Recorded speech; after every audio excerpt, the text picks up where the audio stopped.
बिस्मिल्लाहिर्रहमानिर्रहीम। अस्सलाम वालेकुम स्टूडेंट्स। बेटे आज हमने जो है वो पहला ऑनलाइन लेक्चर अपना स्टार्ट करना है बायोलॉजी का। चैप्टर नंबर 1 हम डिस्कस कर रहे थे। अकॉर्डिंग टू स्मार्ट सिलेबस जो इम्पोर्टेंट टॉपिक है नेक्स्ट आपका वो है बायोलॉजिकल मेथड। पहली बात तो ये बेटे टेक्स्ट बुक जो आपकी है बायोलॉजी की वो आपने सामने रख के ये लेक्चर लेना है, ठीक है। और साथ साथ मैं आपको बताती जाऊंगी, साथ साथ आपने जो है वो अपनी टेक्स्ट बुक से उनको रीड आउट करते जाना है, ठीक है। और बाद में अगर कोई चीज़ समझ नहीं आती तो आप मुझसे जो है वो कांटेक्ट कर लें, अपने ग्रुप में अपनी टीचर से कांटेक्ट कर लें कि ये समझ नहीं आई तो वो हम आपको बता देंगे। पहला लेक्चर है हमारे पास आज बायोलॉजिकल मेथड, जो कि वेरी इंपॉर्टेंट लॉन्ग क्वेश्चन है पहले चैप्टर का, जो कि बेटे पेयर बन जाता होता है। पहले चैप्टर का पेयर बनता है 14 चैप्टर के साथ। तो पहले चैप्टर का जो सबसे इम्पोर्टेंट लॉन्ग क्वेश्चन बनता है एक, वो है बायोलॉजिकल मेथड। अब हम इसको डिस्कस करते हैं कि बायोलॉजिकल मेथड है क्या। बायोलॉजिकल मेथड एक तरीका है, बायोलॉजिकल लिविंग ऑर्गेनिजम्स के प्रॉब्लम्स सॉल्व करने का एक तरीका। फॉर एग्जांपल अगर हम कोई नई चीज़ देखते हैं, ठीक है, हमें कोई नई लिविंग ऑर्गेनिज्म जो है वो कोई नई स्पीशी हमें पता चलती है, डिस्कवर होती है, तो हमें नहीं पता होता कि वो कौन सी स्पीशी है। फिर हम क्या करते हैं बेटे, हम उसको जो है वो उसकी सारी इंफॉर्मेशन, उसको सारी अच्छे तरीके से ऑब्जर्व करके उसकी सारी क्वालिटीज़, उसकी क्वांटिटेटिव जो उसके अंदर चीज़ें पाई जाती हैं, जो क्वालिटीज़ उनके अंदर पाई जाती हैं, उनको हम ऑब्जर्व करके नोट करके जो है वो उसको इंट्रोड्यूस करवाते हैं कि ये स्पीशी जो है वो लिविंग ऑर्गेनिज्म की एक स्पीशी है और ये इस एरिया में जो है वो डिस्कवर हुई है और ये इसके बारे में इंफॉर्मेशन है। लेकिन बायोलॉजी के अंदर किसी भी प्रॉब्लम को सॉल्व करने के लिए, बायोलॉजिकल प्रॉब्लम उसको बोलते हैं, किसी भी चीज़ को, किसी भी न्यू स्पीशी को डिस्कवर करने के लिए, बताने के लिए एक पूरा मेथड होता है।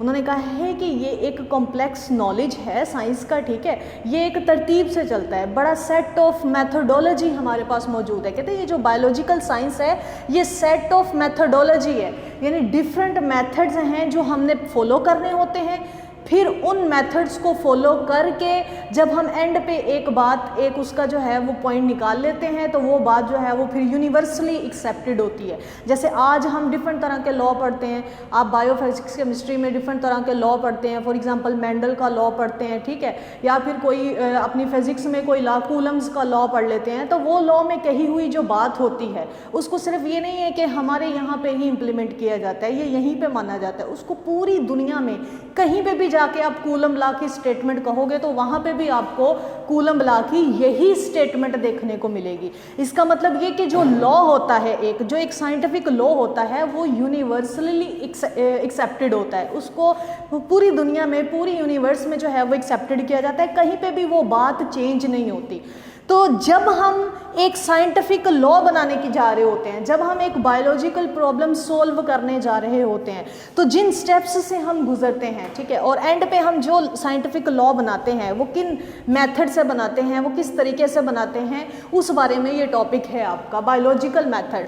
तो बायोलॉजिकल मेथड उन्होंने कहा है कि पहली बात जो कि इम्पोर्टेंट है वो ये कि एक्सपेरिमेंटल इंक्वायरी पे मुश्तमिल है। बायोलॉजी एक साइंस की ब्रांच है बेटे, और साइंसेस के जो सब्जेक्ट्स होते हैं मोस्टली उनमें एक्सपेरिमेंटल बेसिस इंक्वायरीज होती हैं। इंक्वायरी मतलब कोई चीज़ जो है वो अगर आपने प्रूव करनी है तो आप एक्सपेरिमेंट के बगैर उसको प्रूव नहीं कर सकते। तो आपका जो ये मेथड होगा, आप जब इस प्रॉब्लम को सॉल्व करके कोई एक स्टेटमेंट देंगे, कोई लॉ बनाएंगे, तो आप वो लॉ बगैर एक्सपेरिमेंट के नहीं बना सकते। लॉ जो है वो बगैर एक्सपेरिमेंट के नहीं बनता। तो आपका जो बायोलॉजिकल मेथडोलॉजी होगी वो एक्सपेरिमेंटल इंक्वायरी पे मुश्तमिल होगी, ठीक है। उसके बाद अगर आपने ये बायोलॉजिकल मेथड्स सॉल्व करने हैं, फॉर एग्जांपल एक जो है वो न्यू स्पीशी है, उसके बारे में आपने अगर बताना है, उसके बारे में ऑब्जर्वेशन जो है वो आपने प्रॉब्लम्स सॉल्व करने हैं, तो कौन कौन से स्टेप्स हैं जो आपने जो है वो करने हैं और उन स्टेप्स से गुजर के हमने साइंटिफिक लॉ बनाना होता है। पहली बात तो ये बेटे, आपने कोई भी चीज़, चाहे वो किसी चीज़ को आप डिस्कवर कर रहे हैं या किसी भी स्टेटमेंट को आप प्रूव कर रहे हैं, बायो में उसको कहते हैं बायोलॉजिकल प्रॉब्लम। क्या कहते हैं? बायोलॉजिकल प्रॉब्लम, ठीक है। तो बायोलॉजिकल प्रॉब्लम को सॉल्व करने के लिए बायोलॉजी आपको एक मेथड देती है जिसको हम बायोलॉजिकल मेथड कहते हैं, उस मेथड्स के डिफरेंट स्टेप्स हमने जो है वो फॉलो करने होते हैं। उन स्टेप्स को फॉलो करके हम अपनी आखिरी बात जो है वो कहते हैं, जो कि यूनिवर्सली एक्सेप्टेड होती है। सबसे पहले बेटा आप उस चीज़ को कीनली ऑब्जर्व करेंगे। आपको कोई चीज़ नज़र आई है ना, बायोलॉजी से रिलेटेड बायोलॉजिकल स्पीशी नज़र आई है, आप उसे पहले कीनली ऑब्जर्व करेंगे। अब हम जब किसी चीज़ को ऑब्जर्व कर रहे होते हैं तो हम कैसे करते हैं, हम किसी भी चीज़ को ऑब्जर्व करते हैं देख के, हम किसी भी चीज़ को ऑब्जर्व करते हैं उसको टच करके, क्या ये दिखती कैसी है, ये है किस तरह की, ठीक है। हम किसी भी चीज़ को ऑब्जर्व करते हैं सुन के, अगर वो डिफरेंट तरह की कोई आवाज़ें निकालती है, साउंड प्रोड्यूस करती है, तो हेयरिंग के ज़रिए हो सकता है उसकी कोई जो है वो ख़ास तरह की स्मेल हो, तो स्मेल के ज़रिए, यानी कि हम अपने जहन के साथ साथ, अपने माइंड के साथ साथ अपने ये जो 5 सेंसेस हैं, 5 तरह की जो सेंसेस हमारी अंदर मौजूद हैं, उनको यूज़ करके हम पहले उसे कीनली ऑब्जर्व करते हैं, ठीक है बेटे। तो आपका जो पहला स्टेप है वो है ऑब्जर्वेशन। उसके बाद क्या करना है, आपने चीज़ को ऑब्जर्व कर लिया, ठीक है। आप जब एक चीज़ को ऑब्जर्व कर रहे हैं, आप कहते हैं ये नई स्पीशी है, इसके ना 2 पर हैं, 2 जो हैं वो इसकी टांगें हैं, इस तरह की इसकी गर्दन है, ये आप क्या कर रहे हो, ये आप एक जो है वो डाटा इकट्ठा कर रहे हो। ऑब्जर्वेशन से क्या कर रहे हो, डाटा इकट्ठा कर रहे हो। उस डाटा को इकट्ठा करके आपको पता चलता है कि ये चीज़ तो बर्ड से रिलेटेड है, ये तो बर्ड से मैच करती है, तो आप क्या देते हो कि भाई ये बर्ड की तरह का है, क्योंकि बर्ड के भी विंग्स होते हैं, बर्ड के भी जो है वो होते हैं, 2 पाँव होते हैं, ठीक है। अब ये जो आपने एक स्टेटमेंट कही है, अपनी ऑब्जर्वेशन को मद्देनज़र रख के ये जो आपने एक स्टेटमेंट कही है, इस स्टेटमेंट को अभी आपने प्रूव नहीं किया एक्सपेरिमेंट के ज़रिए, तो ये जो आपने फर्जी स्टेटमेंट कह दी है ना बेटे, ये होती है हाइपोथेसिस। तो बायोलॉजिकल मेथड में जो दूसरा स्टेप होगा वो क्या होता है, वो होता है हाइपोथेसिस, कि आपने कोई फर्जी स्टेटमेंट कह दी।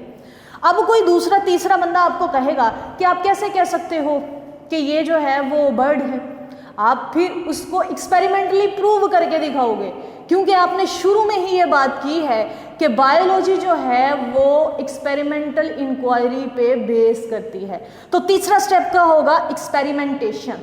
तीसरा स्टेप क्या होगा बेटे, एक्सपेरिमेंटेशन। आप एक्सपेरिमेंट करके प्रूव करोगे। अब पहला एक एक्सपेरिमेंट आपने किया, जब आपने एक एक्सपेरिमेंट किया, आपने जो बात कही थी यानी जो हाइपोथेसिस किया था, बिल्कुल वही रिजल्ट आया उसका, आपका कॉन्फिडेंस लेवल बढ़ जाएगा। आप कहोगे देखा मैंने कहा था ना कि ये एक बर्ड है, फिर आप एक बार और एक्सपेरिमेंट करोगे, ठीक है। इस तरह आप 3 से 4 बार जब एक्सपेरिमेंट करोगे, लगातार कुछ एक्सपेरिमेंट्स करोगे, और आपका जब रिजल्ट वही आएगा जो आपने अपनी हाइपोथेसिस में कहा था कि ये एक बर्ड है, तो आपका कॉन्फिडेंस लेवल जो है वो बढ़ जाएगा। एक्सपेरिमेंट्स के ज़रिए अगर आपका हाइपोथेसिस बार बार रिपीटेड एक्सपेरिमेंट्स के ज़रिए सही प्रूव हो रहा है, करेक्ट हो रहा है, तो फिर वो थ्योरी बन जाती है, फिर वो हाइपोथेसिस नहीं रहता, फिर वो क्या बन जाती है, थ्योरी।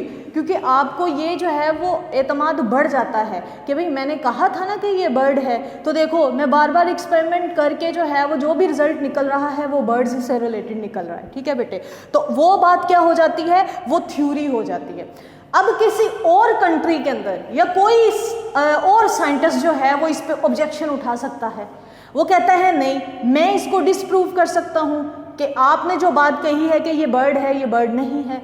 यानी कि यहाँ पे थ्योरी से मुराद ये है कि आपने जो बात अभी कही थी, जो आपने खुद तो प्रूव कर दी एक्सपेरिमेंट के ज़रिए, वो अभी भी 100% श्योर नहीं है। कोई भी दूसरा साइंटिस्ट उठ के उसको जो है वो गलत प्रूव कर देगा, फिर डिफरेंट कंट्रीज़ के अंदर उसके ऊपर एक्सपेरिमेंट्स होने लग जाएंगे। जब सारे एक्सपेरिमेंट्स होंगे और रिजल्ट वही आएगा जो आपकी थ्योरी थी, तो फिर वो लॉ बन जाएगा, क्योंकि फिर पूरी दुनिया में वो एक्सेप्टेड हो चुका होगा। क्योंकि बार बार जब भी वो जहाँ भी वो एक्सपेरिमेंट परफॉर्म करेंगे सेम रिजल्ट आएगा, वही वाला रिजल्ट जो आपने दिया था, तो वो फिर लॉ हो जाएगा। और लॉ एक बार जब आपने कह दिया कि ये जो है वो बर्ड ही है, तो फिर उसको कोई चेंज नहीं कर सकता। यानी थ्योरी को चेंज कर सकता है और लॉ को चेंज नहीं कर सकता। तो ये बेटे आपके पास मेजर 5 स्टेप्स हैं बायोलॉजिकल मेथड के।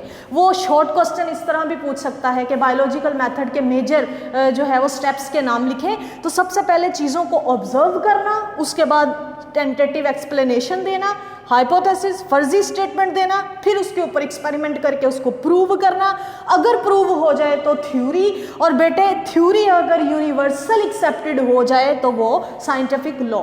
अब ये जो 5 तरह के स्टेप्स हैं बेटे, इनको हम तरतीब से डिटेल में पढ़ेंगे। तो सबसे पहला जो स्टेप है आपका वो है ऑब्जर्वेशन। ऑब्जर्वेशन क्या होता है? मुशाहिदा करना। अभी हम पहले स्टेप पे मौजूद हैं, हमें कोई स्पीशी जो है वो न्यू मिली है, अब हम उसके बारे में कीनली इंफॉर्मेशन इकट्ठी करेंगे, इंफॉर्मेशंस इकट्ठी करेंगे। तो कलेक्शन ऑफ इंफॉर्मेशंस जो होगी वो क्या होगी? कलेक्शंस ऑफ इंफॉर्मेशंस, उस चीज से रिलेटेड, उस बायोलॉजिकल प्रॉब्लम से रिलेटेड जो इंफॉर्मेशंस आपको मिलेंगी, आपको इधर उधर से भी इंफॉर्मेशन मिल सकती हैं, आप खुद भी उसको कीनली ऑब्जर्व करके उन इंफॉर्मेशंस को अपनी डायरी के ऊपर, अपनी नोटबुक के ऊपर कलेक्ट करते रहोगे। वो क्या होगा? वो होगा ऑब्जर्वेशन। जब हम किसी चीज को ऑब्जर्व करते हैं बेटे, तो हम किन किन चीजों को, हम सिर्फ अपनी 5 सेंसेस को यूज करके ऑब्जर्व करते हैं। सबसे पहले आप उसको देख के बता सकते हैं, आपको देख के भी पता चल सकता है, अगर वो बर्ड से रिलेटेड है तो आपको आइडिया हो जाएगा कि वो एक बर्ड है, मैमल से रिलेटेड है तो आइडिया हो जाएगा कि वो एक मैमल है, ठीक है। उसके बाद हेयरिंग, अगर उसकी कोई खास तरह की वॉइस है, जैसे बर्ड जो है वो खास तरह के साउंड निकालते हैं, तो हेयरिंग से भी पता चल जाएगा। खास तरह की कोई जो है वो डिफरेंट तरह के केमिकल्स बेटा लिविंग ऑर्गेनिज्म की बॉडी के अंदर से रिलीज हो रहे, उससे भी पता चल जाता है, स्मेल से भी, टेस्ट से भी, अगर जो है वो उसकी कोई खास तरह की टेस्ट और टच, यानी कि उसको टच करने से भी। तो ये जो 5 तरह के आपके पास सेंसेस हैं, इनको यूज करके हम ऑब्जर्वेशंस करते हैं। तो पहले स्टेप पे अभी हम मौजूद हैं, ऑब्जर्वेशन करना। अब ये ऑब्जर्वेशन यानी ये जो इंफॉर्मेशंस है, ये किस तरह की होती हैं, किस टाइप की होती हैं? ये 2 टाइप्स की होती हैं। पहली क्वांटिटेटिव ऑब्जर्वेशन, दूसरी बेटे क्वालिटेटिव ऑब्जर्वेशंस।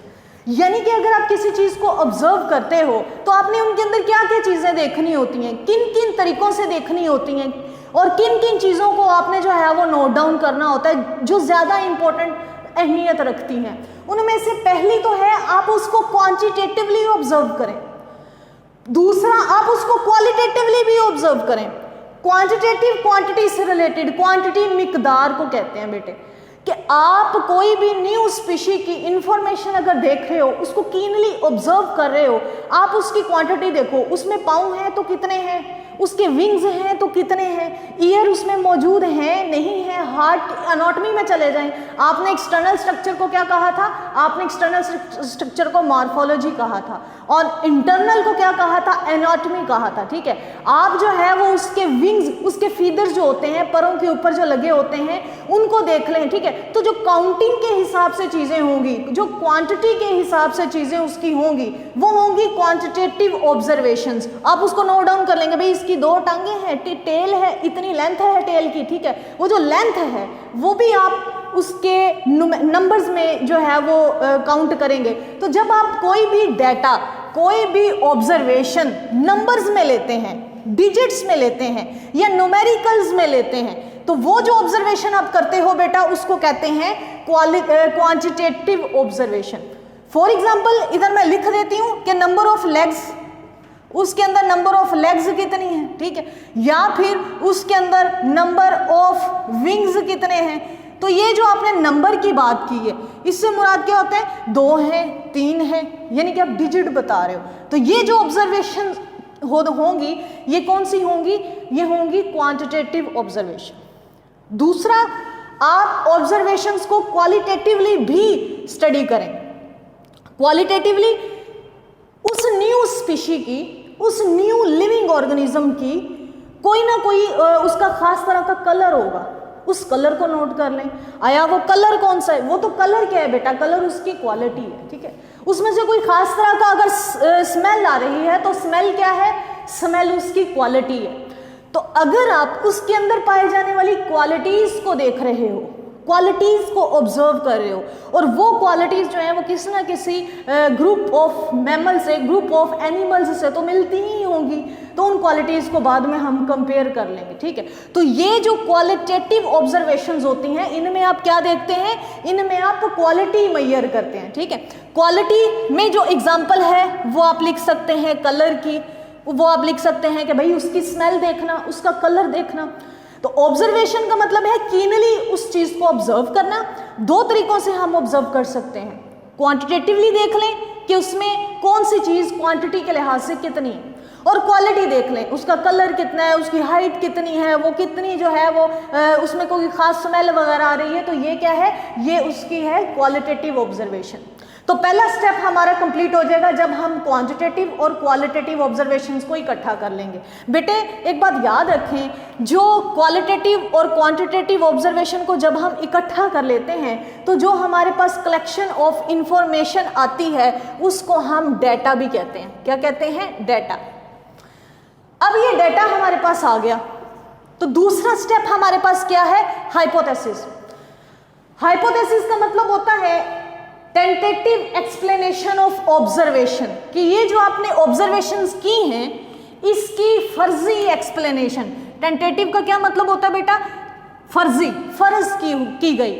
आपने यहाँ पे ये जो डेटा लिया है, ठीक है, इन क्वालिटीज की बिना पे, इन क्वांटिटीज की बिना पे, इन ऑब्जर्वेशंस की बिना पे आपने कोई बात कह दी। आपको पता चला कि उसके दो जो हैं वो लेग्स हैं, दो विंग्स हैं, कलर उसका ब्राउन है, आपको लगा ये बर्ड की तरह का है, तो आपने एक स्टेटमेंट दे दी। आपने अपनी ऑब्जर्वेशन की बेस पे फर्जी तौर पे अपनी ऑब्जर्वेशन को एक्सप्लेन कर दिया, टेंटेटिव स्टेटमेंट दे दी, कोई फर्जी statement they the, this is a bird. तो ये जो फर्जी स्टेटमेंट है इसको भी आपने प्रूव नहीं किया, ये क्या होगा? ये हाइपोथेसिस होगी। तो हाइपोथेसिस कोई भी ऐसी फर्जी स्टेटमेंट होती है, कोई भी ऐसी टेंटेटिव एक्सप्लेनेशन होती है, कोई भी ऐसी टेंटेटिव स्टेटमेंट होती है बेटे जो हम ऑब्जर्वेशन की बेस पे देते हैं और बाद में उस फर्जी स्टेटमेंट को हमने प्रूव करके दिखाना होता है अगले स्टेप पे। अब ये जो बात हम कहते हैं, ये जो हम फर्जी स्टेटमेंट कह देते हैं, ये हम ऐसे ही नहीं कह देते, इसके भी कहने के तरीके हैं। दो तरीके हैं हाइपोथेसिस बनाने के। हाइपोथेसिस बनाने का एक तरीका डिडक्टिव रीजनिंग और एक तरीका है इंडक्टिव रीजनिंग। ये दोनों सबसे पहली बात तो बहुत इंपॉर्टेंट शॉर्ट क्वेश्चंस हैं, ठीक है बेटे, इंपॉर्टेंट शॉर्ट क्वेश्चन, इन दोनों में डिफरेंस आता है। और अगले लेक्चर में हम इंशाल्लाह ये जो दूसरा स्टेप है हाइपोथेसिस, कि हाइपोथेसिस हमने फर्जी स्टेटमेंट दी तो है, लेकिन ये फर्जी स्टेटमेंट हमने ऐसे ही नहीं दे दी। फर्जी स्टेटमेंट हमने अपनी ऑब्जर्वेशंस को जहन में रखते हुए, ऑब्जर्वेशंस को सामने रखते हुए दी है, लेकिन इसको भी देने के बनाने के तरीके हैं। उसमें एक डिडक्टिव रीजनिंग है, एक इंडक्टिव रीजनिंग है। इनको हम अगले लेक्चर में जो है वो डिटेल में डिस्कस करेंगे। तो आज आपने बायोलॉजिकल मेथड का पहला जो स्टेप है वो पढ़ा है। कल इंशाल्लाह हम हाइपोथेसिस और एक्सपेरिमेंटेशन वाले स्टेप्स पढ़ के ये डिस्कस करेंगे कि इन दोनों स्टेप्स में हमने क्या काम करना है। आपने मेरा बच्चा डेली का डेली लेक्चर जो है वो अच्छे से याद करना है। नेक्स्ट लेक्चर में इंशाल्लाह मिलेंगे, तब के लिए अल्लाह हाफिज़।